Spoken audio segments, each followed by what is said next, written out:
ఈరోజు జగన్మోహన్ రెడ్డి గారు చెప్పినట్టు దేశం మొత్తం ఆంధ్రప్రదేశ్ వైపే చూస్తుంది అని లండన్ వెళ్తూ ఐపాక్ అభినందన సభలో చెప్పిన మాట నిజమైంది. చంద్రబాబు నాయుడు గారు, పవన్ కళ్యాణ్ గారు కూటమి దేశం గర్వించదగ్గ ఈరోజు దేశంలో ఏమవుతుందో, దేశంలో ఎన్ని వస్తున్నాయో మర్చిపోయి ఆంధ్రప్రదేశ్లో మొత్తం టోటల్గా మాట్లాడుకునే విధంగా రాష్ట్రంలో కనివిని ఎరగని మెజార్టీతో ఒక్కొక్క సీటు గెలుస్తుంటే 30,000, 40,000, 50,000, 70,000 పైచలకు మెజార్టీలతో జనాలు ఒక కసితో గవర్నమెంట్ ని ఓడించడానికి ఏ ఓటైతే వేశారో ప్రతి ఒక్కరికి, రాష్ట్ర ప్రజలకు అందరికీ కూడా పేరు పేరున పాదాభివందనాలు, ప్రత్యేక కృతజ్ఞతలు. ఎందుకంటే మేమందరం మొత్తం టోటల్గా ఆర్పీ గారు అవ్వచ్చు, అందరం కూడా చంద్రబాబు నాయుడు గారు రావాలా, పవన్ కళ్యాణ్ గారు రావాలా, లేకపోతే పాలన మేము పార్టీ రావాలా, పార్టీ ఓడిపోవాలా కాదు. రాష్ట్రంలో ఈ రోజు అంధకార పాలన, రౌడీజం పాలన, ఒక సైకో పాలన పోవాలి. చంద్రబాబు గారి రాజధాని రావాలి, రాజధాని కట్టాలి. విశాఖపట్నం ఫైనాన్షియల్ గా ఒక సినీ హబ్ గా మొత్తం డెవలప్ అవ్వాలి. రాష్ట్రం మొత్తం టోటల్ గా 5 సంవత్సరాలు అధోగతి పాలైపోయింది. పోలవరం మొత్తం టోటల్ గా నాశనం అయిపోయింది అని దాని మీద చంద్రబాబు నాయుడు గారు ఏదైతే రావాలనుకున్నామో, కూటమి రావాలనుకున్నామో, ప్రజలు ఒక్కటి మాత్రం గుర్తుపెట్టుకోరు, దేశంలోనే కాదు ప్రపంచంలోనే ప్రజలు తిరగబడితే ఎవరు తట్టుకోలేరు. రాత్రి 1 గంట దాకా మేము ఆ రోజు చెప్పాం, తిండనక తిప్పలనక పిల్లలకు పాలు లేకపోయినా ఓటు వేసి మేము ఆ రాష్ట్రాన్ని మేము కాపాడుకుంటామని చెప్పి చంద్రబాబు నాయుడు గారు, పవన్ కళ్యాణ్ గారు కూటమిని గెలిపించడానికి ఆ రాత్రి అనక దేశం విడిచి దేశం వచ్చారు. అందరూ వచ్చి ఈరోజు బంపర్ మెజార్టీతో 165 పైచిలకు సీట్లు ఇచ్చారు. మేము ముందే ఆ రోజు అన్నాం, వేవు కొడితే మాత్రం 150 నుంచి 160 సీట్లు వస్తాయని కేకే సర్వే చెప్తే కేకే సర్వేని సమర్థించాం. Yes correct. ఆరా మస్తాన్ గారి సర్వే అమ్ముడుపోయింది. ఆరా మస్తాన్ గారు వైసీపీకి అమ్ముడుపోయాడు. 2 రోజుల ముందు ఆల్రెడీ జడ్పీటీసీ వైసీపీ వాళ్ళందరూ సన్మానం చేశారు, అది కూడా చెప్పడం జరిగింది. కానీ ఈ రోజు ప్రజలు నిజం చేసి ఈరోజు మొత్తం ఏదైతే మొత్తం టోటల్ గా ఉందో 165 సీట్లు గెలవడం. ఈరోజు చంద్రబాబు నాయుడు గారు 9వ తారీఖు ప్రమాణ స్వీకారం చేస్తాడని ఏదైతే అన్నామో, మా వ్యక్తిగత సమాచారం ప్రకారం 9వ తారీఖు నాడు ఆయన ప్రమాణ స్వీకారం చేస్తారని మాకు సమాచారం ఉంది. ఆయన ఏ నిర్ణయం తీసుకుంటారో, పవన్ కళ్యాణ్ గారు ఏ నిర్ణయం తీసుకుంటారో, ప్రజలు వాళ్ళకి ఇచ్చిన మ్యాండేటరీ 165 సీట్లు కూటమికి ఇచ్చారు. ఈ రోజు మొత్తం రాష్ట్రంలో ఆంధ్రప్రదేశ్లో ఈరోజు మన రాజధాని మనకు పూర్తవుతుంది, పోలవరం పూర్తవుతుంది. విశాఖపట్నం ఏ మాట అయితే అన్నామో ఆ మాట ప్రకారం గవర్నమెంట్ స్టూడియోలు కానీ విశాఖపట్నం మొత్తం టోటల్గా ఇక్కడ బాగుండాలి, అక్కడ బాగుండాలి. ఇక్కడ సినీ కార్మికులు బతకాలి, అక్కడ సినీ కార్మికులు బతకాలి, అక్కడ ఎంప్లాయ్మెంట్ ఉండాలి అనే సినీ ఇండస్ట్రీ నుంచి మొత్తం ఎవరైతే కొంతమంది బయటికి రాపోవచ్చు, కొంతమంది లోపల సపోర్ట్ చేయొచ్చు, పవన్ కళ్యాణ్ గారు అవ్వచ్చు, ఎవరైనా అవ్వచ్చు. సినీ ఇండస్ట్రీకి కులమత భేదాలు ఉండవు.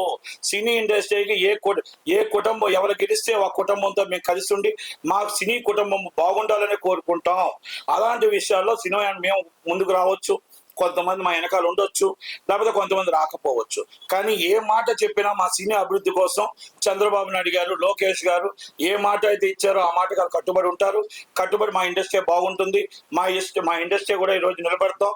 1/2 కిలోమీటర్ మమ్మల్ని ఎవరినైతే మా హీరోని తీసుకొచ్చి రోడ్డు మీద నిల్చోబెట్టి నడిపించి అవమానపరిచారో, కొంతమంది పోసాని కృష్ణమూర్తి లాంటి కొంతమంది సెకండరీలు మా ఇండస్ట్రీలో కొంతమంది ఉన్నారు. కొంతమంది అనొద్దు, ఆడపిల్లలు మేము గౌరవిస్తాం కాబట్టి మొత్తం టోటల్గా కొంతమంది ఒక అమ్మాయి అయితే హీరో, ఒక యాంకర్ అయితే అన్నది ముసలినక్క ఇంకో ఏదో మాట్లాడారు.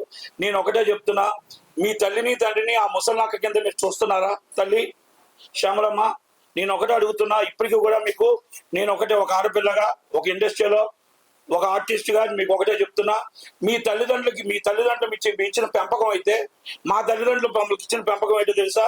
మేము ఎదుటి వాళ్ళకి గౌరవించడం, చంద్రబాబు నాయుడు గారిని, పవన్ కళ్యాణ్ గౌరవించడం. అప్పుడు 14 సంవత్సరాలు చీఫ్ మినిస్టర్ చేసిన వ్యక్తికి నువ్వు ఈ విధంగా మాట్లాడావంటే మీ తల్లికి ఇస్తున్న మర్యాద ఏంటో, మీ తండ్రికి ఇస్తున్న మర్యాద ఏంటో, అలాగే నువ్వు అంత టోటల్గా మీ తల్లిదండ్రులు నేర్పించిన సంస్కారం ఇది, అది నీ విజ్ఞతగా వదిలేస్తున్నా. ఇలాంటి వాళ్ళని మనం సినిమా ఇండస్ట్రీలో మన అవసరమా అనేది నిర్మాతలు కూడా ఆలోచించుకోవాలి. ఎందుకంటే నేను ఒకటే, మాకు మీలాగా నేను అండం నాకు వచ్చు, కానీ మాకు సంస్కారం అడ్డు వస్తుంది కాబట్టి మేము మీకే వదిలేస్తున్నాం విజ్ఞతకి. ఒకటి వాసాన కృష్ణమూర్తి గారు చెప్తున్నాం, వ్యక్తిగతంగా ఎన్నో వెళ్ళాడు ఆయన, ఎన్నో వ్యక్తిగతంగా వెళ్ళాడు. ఆయన ఏమన్నాడంటే నేను సంపాదించుకున్న డబ్బు అన్నాడు. ఎవరు సంపాదించుకున్న డబ్బు? త్వరలోనే గవర్నమెంట్ వస్తుంది. ఆ గవర్నమెంట్ ఫామ్ చేసిన తర్వాత అందరి మీద ఎంక్వైరీ నడుస్తుంది. అలాగే ఎంవివి సత్యనారాయణ గారు మన నిర్మాత అవ్వచ్చు. విశాఖపట్నంలో వచ్చిన భూములు, లాక్కున్న భూములు కానీ అన్ని కూడా ఆయన మీద, వాళ్ళ భార్యను కిడ్నాప్ చేసిన 48 గంటల కేసు రీఓపెన్ చేస్తాం.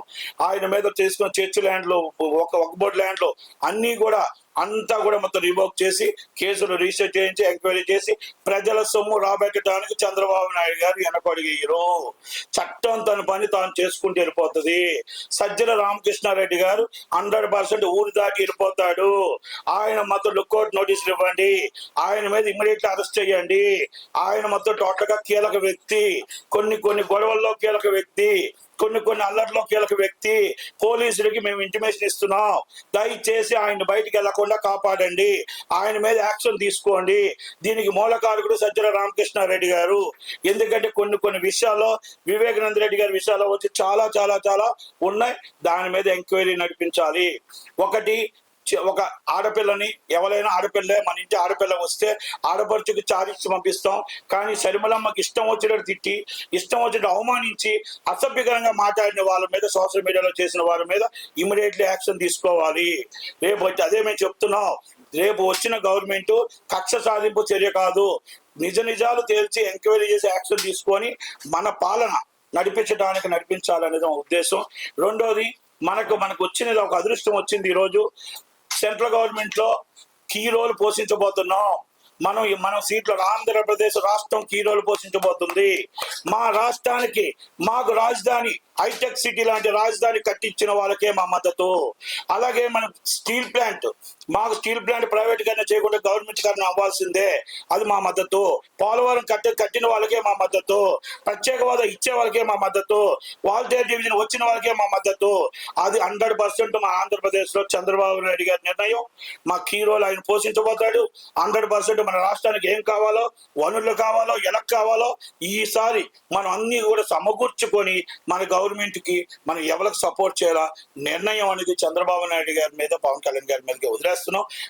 రాష్ట్ర ప్రజలు అందరూ కూడా ఆయన నమ్మారు.